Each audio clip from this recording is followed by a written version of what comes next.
માતાજી, જય શ્રી કૃષ્ણ બધાને. કેમ છો? બધા મજામાં ને? તો આજે તો આપણે જો બનાવવાનું છે દેશી ટમેટાનું શાક. તો એટલા મોડેલા દેશી ટમેટા લઈ લીધા છે. એટલા આ છે લીલી ડુંગળી સુધારેલી, આ છે લીલું લસણ.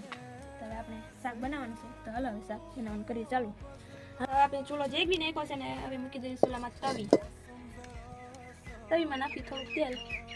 તેલ ગરમ થઈ ગયું છે. એમાં અડધી ચમચી રાઈ નાખી, અડધી ચમચી જીરો,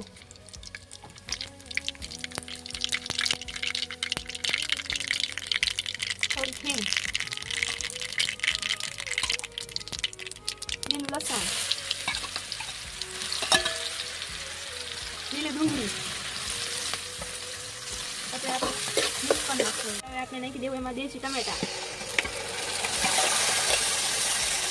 મિક્સ કરી નાખશું. તો હવે એક ચમચી આપણે મીઠું નાખશું, એક ચમચી ખાંડ મિક્સ કરી નાખશું. તો હવે અડધી ચમચી હળદર નાખશું, એક ચમચી ચટણી. હવે આપણે બધું મિક્સ કરી નાખશું. તો આપણે જો ટમેટા બધું સડી ગયું મસ્તીનું, હવે થોડુંક નાખશું પાણી, મિક્સ કરી નાખશું બધું. અને જો દેશી ટમેટાનું શાક મસ્તીનું બની ગયું છે અને ઉતારી લીધું છે નીચે. તો આપણે ઉપર નાખશું ધાણા જીરું, કોથમીર.